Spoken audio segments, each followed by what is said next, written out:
नाज़रीन, नवाबशाह में सान्या बंदन एहतजाज कंदे सिंधी ॿोलीअ खे क़ौमी ॿोली जो दर्जो ॾियारण जी घुर कई आहे। उन हवाले सां ॾिसूं था इम्तियाज़ कीरे जी हीअ रिपोर्ट।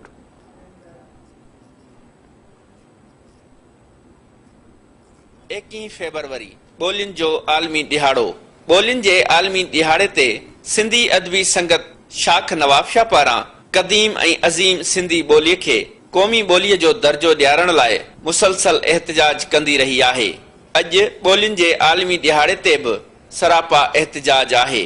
उन मौक़े ते धरती धणियुनि धरती टीवी सां पंहिंजा वीचार कुछ हिन रीत वंडिया आहिनि।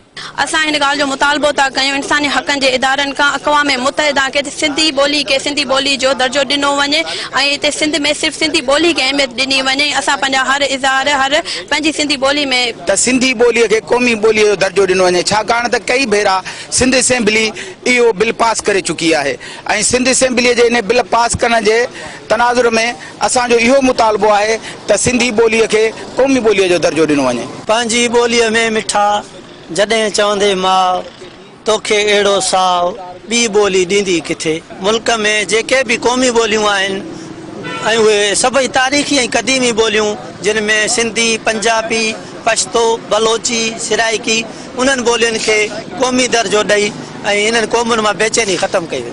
कंहिं ॿोलीअ खे जेके पाकिस्तान में ॻाल्हायूं वञनि थियूं, जेकॾहिं क़ौमी ॿोली जो दर्जो ॾिनो वेंदो त क़यामत कहिड़ी ईंदी?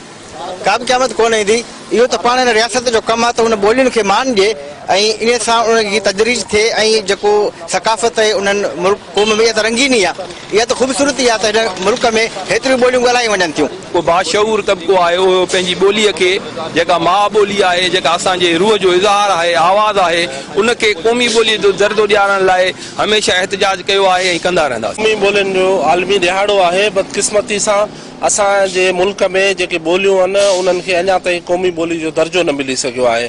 मुख़्तलिफ़ वक़्तनि ते असेंबलियुनि में इहे करारदादूं पेश थियूं आहिनि पर उन्हनि ते अमली कमु न थी सघे। कैमरामैन कुर्बान ख़ासि सां गॾु इम्तियाज़ कीरियो, धरती टीवी, नवाब।